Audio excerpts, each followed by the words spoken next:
uh, my partner's listed. He's got Grimgor Ironhide. He's got a little Goblin Fire Squad with the Rusty Ears and Night Goblins, just some regular ones. And he has a little sneaky Goblin Shaman, some spears in the back to kind of catch anything. And then he has a front line of Black Orcs with some nasty Skulkers, the Warlord Boys, and 8 Loonies.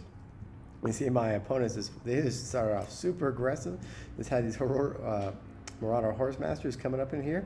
And I do think they made a mistake here because the Marauder Horsemasters, while they do have a 37 kind of missile attack, they only have armor piercing of 8 versus the 110 armor of the Black Orcs. What I think he should have done is pulled out over here and then gone against me. You can see my forces are trying to set up in position now.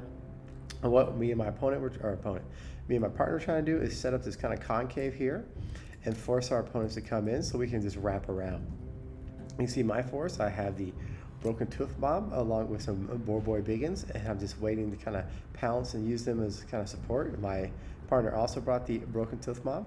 Has some Savage Orcs to plug in holes, some little Goblins here, and then Biggins and 2 units of Black Orcs. Over here, I have some little Goblin Spider Riders and the Mortar Major Marauder. I'm going to use them to harass. I'm trying to focus down this Chaos Sorcerer of Death, and then way back here, being a sneaky little Goblin that I am, I'm going to take the Warlord's Boys. And I was talking to my opponent, we were chatting, and I'm like, I hope they bring a Hell Cannon so I can sneak in there and get it, and lo and behold, they brought us a Hell Cannon, so definitely worked out for us. Let's go ahead and play as the battle starts to commence. So let's go to my opponent's list. He has 3 units of Chaos Warriors with great weapons, some Chaos Warriors, and then this Chaos Marauders. And a Giant and a Kolek. I think the mistake that he made is just a little too much here with the Chaos Marauder. He could have dumped those 2. And I see no point in the normal Chaos Warriors, but perhaps he sees some sort of rationale for it. And then my opponent over here, perhaps not knowing the dangers that the Goblins pose, is going to start chasing him with his 2 units of Chaos Knights. And then his little flying squad, probably thinking he can catch these Goblins, but he is definitely wrong that his Dragon and Manticore. I also don't think the Manticore is a very good choice versus the Greenskins, but that's just me. That's just my thoughts. So you see they're lining up, we're lining up, we're starting the posture, trying to figure out what we want to do. And we're all just kind of jockeying for position now.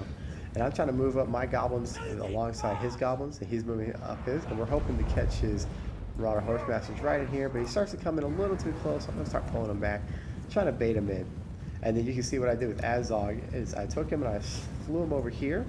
And what I was hoping, because Azog's speed is, let's look here real quick, he's 100 versus the 85 of the Manticore. So I am faster, and I was hoping to bait him in to get close to these archer squads.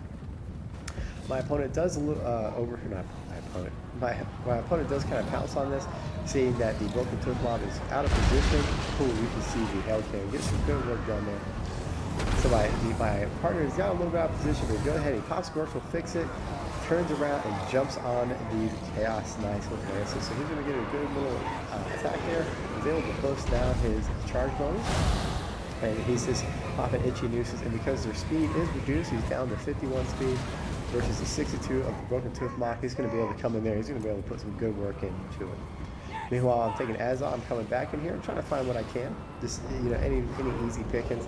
And you see my Goblins have already started working down these Chaos Knights. They've lost 5 bottles, getting close to half health. And we're just picking them apart. Azog, go ahead and drops these Chaos Knights. A nice little fat present. A little fan of units. They're at 2,900. We'll see how they are at the end of it. Meanwhile, over here and in the darkness, the Warlord Boys strike. So he's not completely abandoned his position.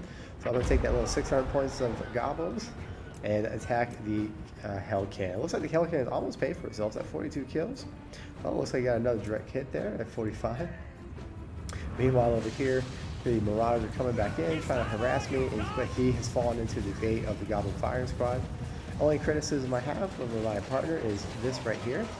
You can see that they're all bunched up, and he's just obstructing his own view, and any shots that my opponent had wanted would just be, double the money for it. He'd get more hits because of his blobbed upness. Over here, I see no reason to advance. I feel like we're winning this. You can see his Knights have just been shredded. 3 kills, 15 kills, and they just haven't done anything quite yet. Over here, you can see that my opponents have finally realized that the trap has been sprung. So they send way too many resources. They send Kolek and all 3 units of Chaos Marauders. But honestly, as soon as they should have just left 1 unit of Marauders back here, just kind of hold it up and kept Kolek on this front line. You're going to see why in a second here. So let's go ahead and slow it down. So you can see that the Giants coming in, Axar's coming in. It's all just going to be too much. But without the support of Kolek, I have free reign here. I'm just going to keep going down. So I'm popping all my buffs. And you can see the nasty Skulkers are up to 84 melee attack. And they're just going to go to town, these Chaos Warriors. And Axar just landing and just pushing all these guys up and through. And you can see their leadership is tanking. Having that big old terror squad right there. And my partner is just focused everything on that Chaos Giant, and it's just not going to make it. And meanwhile, over here, you can see a nice little charge going on both sides. But these Orc Biggins, they're at 8 kills, and they're balding these Chaos Marauders, and they're just collapsing. They have 0 armor from the Rusty Arrows popping them a little bit, and they had a little bit of poison popping them. And now that the Biggins have connected, it's already 16 kills. They have barely taken any HP damage, and it's just the same story across the line here. The BlackIron are just going to go to town with these Chaos Marauders. They have no answer. And my opponent on this side really needed a better charge, but instead he kind of came over here and he focused everything on these big ones. And yes, he's going to take them down, but at what cost, I ask you? At what cost? Over here, you can see what I'm trying to do is I'm just trying to zone out my opponent's flying squad with my Boyz Biggins. And just holding him back. And you can see that all my goblins are starting to focus fire just like his Death Sorcerer. I want him off the field. Once he's off the field, we're going to be able to put in some real work. And then over here, the War Warhammer boys have done their damage, and Kolek is now going for them.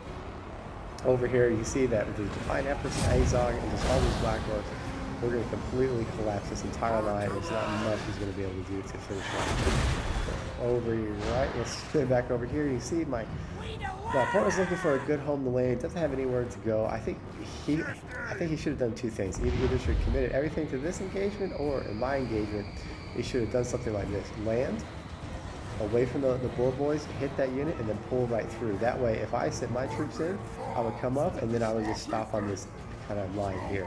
He would have been able to get some more value. Instead, you see he's flying around. I don't think he has any kills yet. He has 0 kills with him, and 0 kills with his board. The Manticore's up to 4. Like, it's just being wasted in the use that he has right now. Over here, you see he was smart enough to see that the Goblins were out of position. He's going to send those Marauders in there so he gets some work done. But by now, the Goblins have already done their damage, and they're completely collapsed. And over here, you see, poor Kolek is, he took way too much damage for fighting the Warlords boys. Way too much. And now I'm going to take Azog. You can see I'm going to go straight for a beeline and knock Kolek off the field. My partner here has completely wrapped up his side. He's starting to collapse over on my side. One thing that my opponent does have is he has a little bit more staying power, a little less killing power. But like I said, this Goblin Fire Squad is too dangerous. It's Chaos Lord lands. He still has 0 kills, and he is forced to exit the battlefield. And that's just going to be all she wrote. And my opponent does, however, get into my back line. But you see, this is exactly what the Broken Tooth Mob is made for. I got 11 kills. Once we start connecting, we're going to see that those kills really start to stack up. 13, 14. And you can see they're just starting to collapse there with the leadership and just all-around goodness. And that's pretty much it. Now it's just a matter of wrapping it up, and the size goes down. So I'd like to thank BlackIron for being my partner for this game. We had a good time. You know, we definitely made up for our first game. We didn't quite communicate as well as we could have, but this one we definitely kind of ironed out the kinks. We figured out definitely how we should play and how to do things. And you can see the line of bodies where our armies clashed. All right, so let's go look at the breakdown. We're going to look at my side and the guy I faced off against first. Let's look at mine. First of all, the real MVP is the Warlords boys coming in there and taking out that that Hell Cannon. But the rest of my forces kind of a mixed performance. One group of biggest not doing too great. The other one, all right. They were jumping on things they could get a hold of. This one did a great performance, a mediocre performance on my Black Orcs, and a decent performance out of my biggins. They got a hold of the Knights. They were really able to take things down when able to get a hold of it. My opponent over here is way too aggressive with his Knights. Came out in the open without any real support, and he just got shredded before they could really get any of their costs back. And then his forces weren't really built to go against mine. I personally think what he should have done is dropped his Chaos Warriors, gone for Chaos Warriors with great weapons, dropped one of the Aspiring Champions, and maybe try to get another Forsaken, try to cut costs. And this Pharaoh Manticore, I think, is worthless. You just need to dump it and grab something else. Even if this is a regular chariot, it would have been better. Over here, BlackIron, my partner, let's see how he did here. So you can see the one group of Black Orcs doing a great job. The other one looks like this didn't get into combat, so it didn't look like it really got the payoff for himself. But his Goblin Fire Squad definitely did some work tearing down that giant, and his Broken Tooth Mob definitely doing some good work out there, harassing down some knights. And his Nasty Skulker's doing pretty good. Over here, Naviero Zero. Kolek got 76 kills, but that was against the Warlord boys, so that was not a really big surprise there. But once he engaged, he had too much. I think what he should have done a little bit different is these Chaos Marauders, either drop them or go with Chaos Marauders with great weapons, or only get 2 of them.